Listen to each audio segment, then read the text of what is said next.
Afternoon guys and girls, hope you are all well. Today is the 2nd of May and as you can tell up in the loft, pan round, is absolute chaos up here at the moment.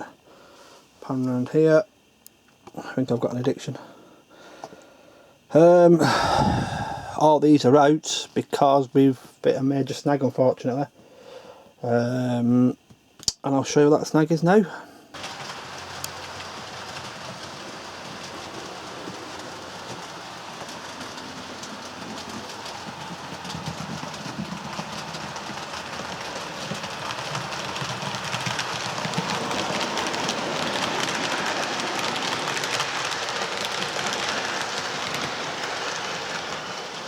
So in my April edition, I think it was, of my update, I explained I had a couple of class 37s that weren't running very well over that point there. I've replaced the point, it still does it. I also got some ones that have come back forever and they do it. So I've decided, because if you guys don't know what I said I was going to do, I was going to put a bridge across there, which is behind me here now. I can't have them keep there and I want to use them. So I re-engineered all this part here a couple of months ago, I think it was last year actually, and I rushed it and I wish I hadn't done that. I'm now paying the rewards for it. I didn't really touch that one, but I redid this one here, goes there, and as you can tell, see if I can zoom in on it.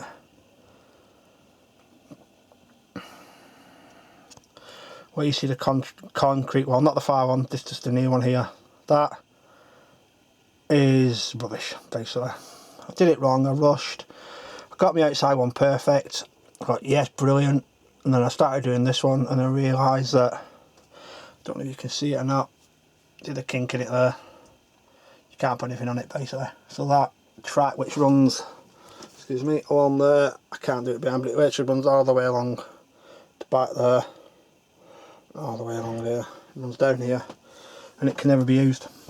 So I've done a new project, it's going to be ripping all this up. So I don't want trains derailing by the time I get me bridge across there with all my catenary on. I want this perfect. So the plan is I'm going to take that point out, which I've done, I put a new one in. I found out I modified the other one not very well, still does it. So what my plan is to, I don't know if you can see where the fourth radius is there, I'm going to come round there with it behind here, which means where my hillside was going to go here, I'm going to have to move. Either that I'll just dig a bit out, I don't know, I'll figure it out. It's going to come down here, along here, and then I'll put that there. That point is then going to go there, so it's going to have a gradual over there, nice gentle curve, not steep. So that one's still fine, I'll just make that one, the second one in that's on there, nice gradual. Where that goes down there, I can't see them are in trouble with that, I think that's spot on, but I'll have a look anyway, make it alright. And then that's there. So that's the plan for that one, and what I'll do, I'll get my points out and I'll show you my plan in with one.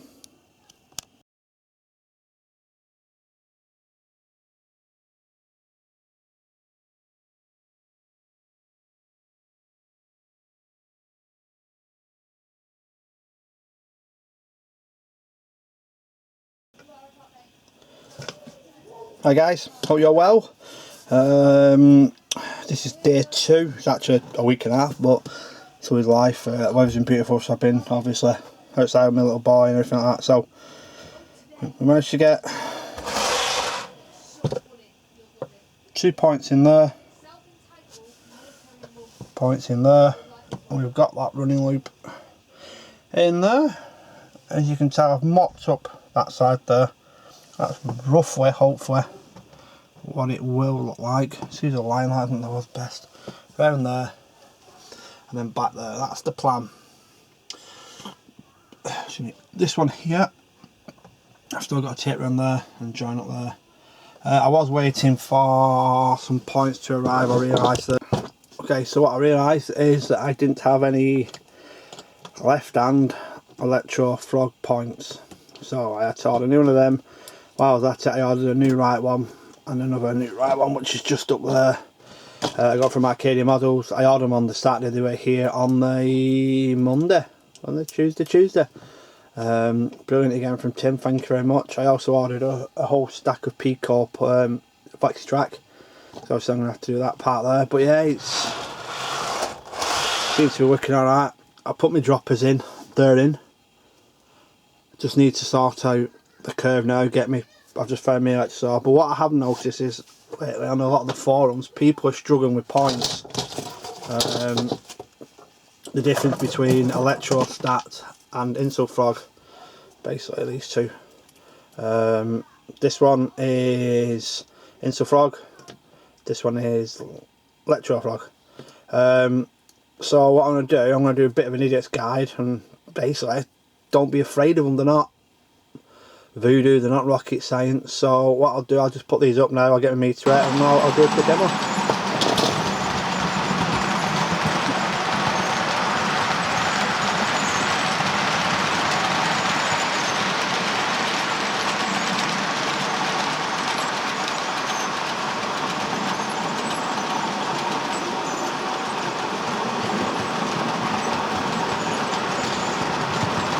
Okay, so we have 2 points. We have insulfrog and electrofrog. Now, people I keep seeing on the forums are getting all panicky about what to do with them, how do I do this, how do that. It's pretty simple, and I'll show you my meter in a minute. Insulfrog has a bit of plastic there, bit of plastic there, and none of this. The only 2 rails that are live is that one and that one at the moment.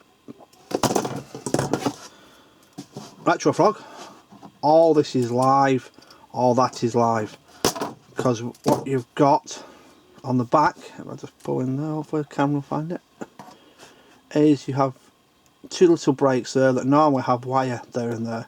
Everybody knows you cut the wire, excuse me, cut the wire and you isolate, link across, so now from the joint onwards, all this, I say this is plus, all this from that little break, all that is plus, all that is neg.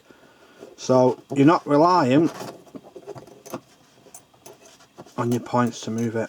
This is all live, that's all live, no matter what. You're not relying on the point blade there.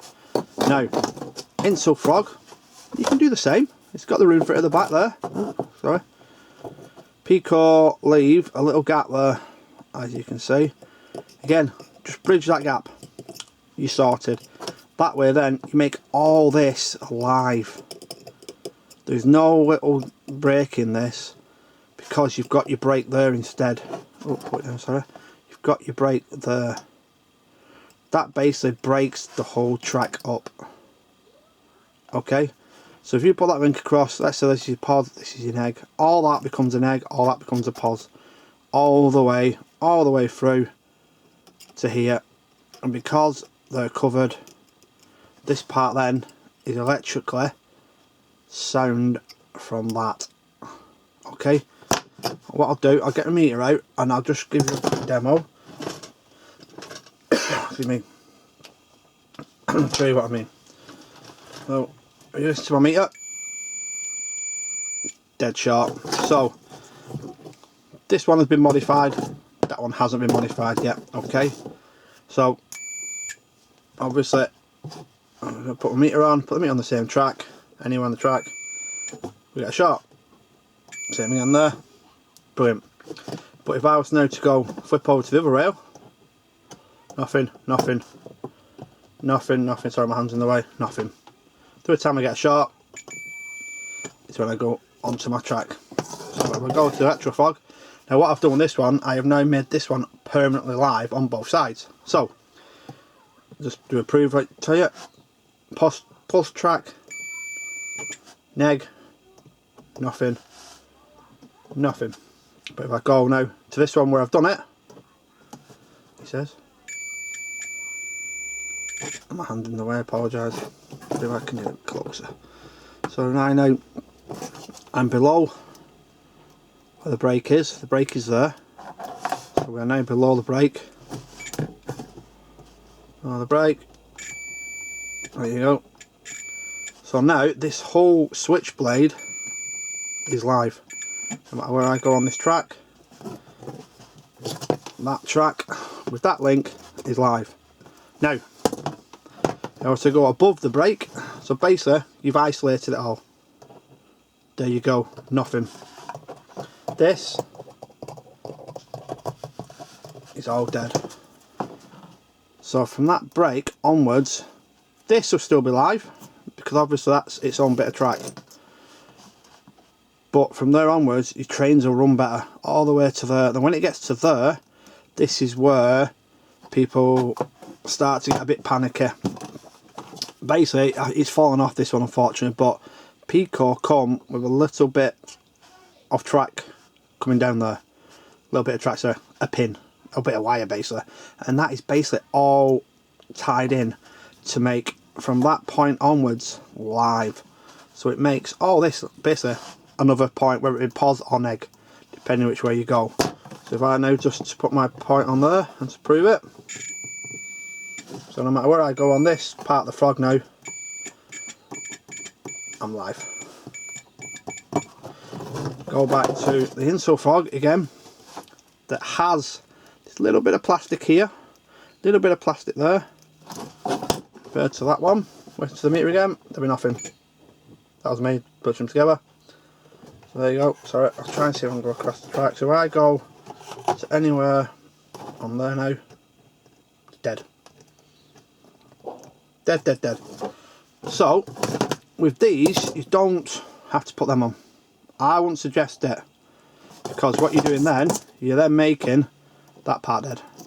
So when your trains run to here, they run to here, if they've got a good pickup, if you put your links across there, all this is still alive in the pods, brilliant. You've got a long wheelbase one, brilliant, but if you've got on a weight, then the weight will get to there, it might just go over there, and then you've got them dead. So that'd be a pause, that'd be an egg, that'd be a pause, that'd be an egg. This here stops them. There's a sliver bit of plastic in there as well, you see where they've done it, to isolate it. That's all these do, guys. This is what insulfrog does. If you're not up on electrics, get these. If you want your trains running beautifully, get these, do the modification. Do not forget to cut them wires there, otherwise you get dead shorts. Normally I have the one hanging down here, but unfortunately this one's come off. What I tend to do, what I've done on my other ones, is I have soldered a bit of wire in there, dropped it through the board and put it in. That is the way I do it. Now, people then turn around and say, oh yeah, but what do I do next? Right, what I'll do, guys, I'll grab what I use now, or what I have used, and I'll show you a little bit more. I'll try again. Yeah, so you have a little washer that finds over, and it basically has got to make contact, and that is what your frog links round and sends your power to your frog. A lot of these failed. They're like £5 each, I think. I ended up replacing about 10 of them. Don't get me wrong, people love them. It's cheap, they're easy, they're brilliant. It's just clunk, clunk, clunk, clunk, clunk, clunk. Now, what I've gone to now, a bit more expensive, is the Cobalt Classic DCC Concepts one. Love these, brilliant. Like I said, no, I've had them up in there for a year, not rust, because like I said, pushing connectors, I think you can even use these outside actually, I think if you want. You probably put a bit of Vaseline or a bit of silicone across the back there, non-conductive one, you could probably put these out, I'm probably sure you could put these outside actually. But anyway, so on the back of the DCC Concepts, if I can zoom in there, see my camera will zoom in. There we go. You've got everything that you need. So you get your DC in, DC out, power for your switch obviously, and then you've got LED, FL1, FL2 which you write, and you've got, basically it's got relays built in. So this will do your polarity switching for you. You've got to get it the right way, otherwise you're short, but it's not easy. If you put it in, it shorts out, you go underneath, you put your DCC feed, positive, negative way around, works a treat. Again, this, you can do it through this, don't get me wrong, but What I would suggest, if some of you guys are out there and having trouble with these, what I would suggest is one of these. Again, not cheap. I ended up putting most of these. I've got about 20 of these now, just sat in a box doing nothing. They are the DC Gauge Master electrofrog. Brilliant bit of kit. Does it all for you. So basically, you'd have your point, your yellow bit, which I make all my frogs yellow, would go onto your frog like that. Red and black basically go to DCC supply. That's it, done.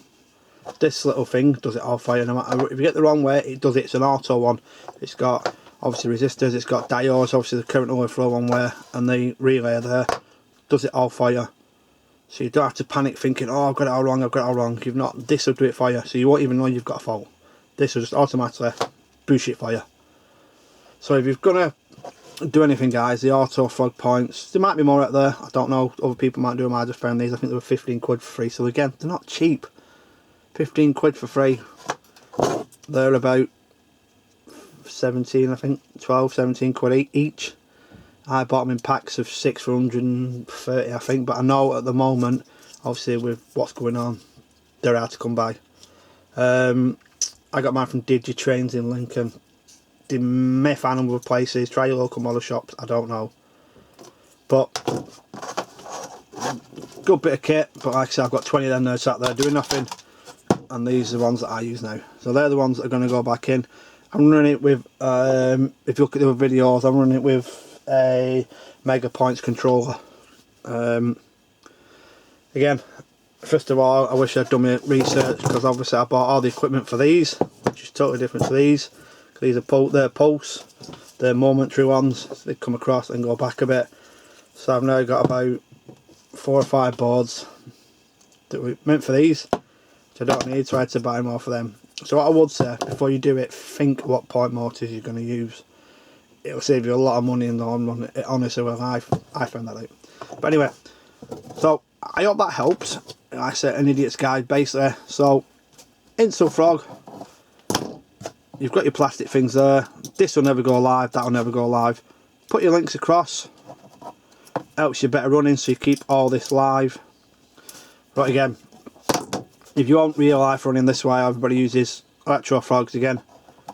Link across, cut your links, makes all this live, and then if you've got these points or any points like that, I'd suggest them. Especially with the PMs, I'd suggest that. But obviously, like I said, you've got a bit more cash,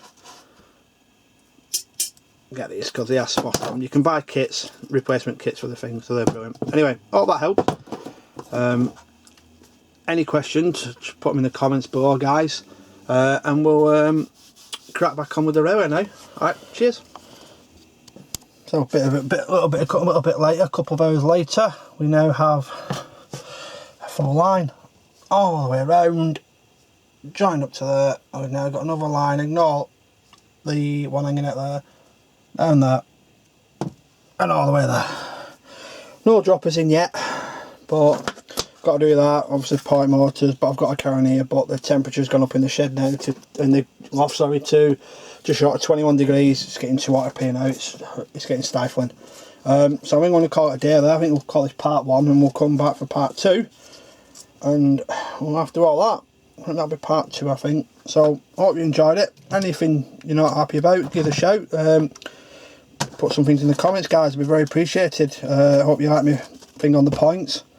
Hope it makes it a little bit easier than what it was before. Like I said, between electrostats and electrofrog, and insulfrog, sorry. But yeah, part 1 done. Hopefully the weather's supposed to be getting pretty good the next week, so I probably won't be up here next week. Might be a couple of weeks away when I get the other parts done, and hopefully get all the droppers done. Alright guys, thank you very much for watching, taking this far. I hope everything's good, everything's safe, and I'll catch you soon. Cheers guys, bye.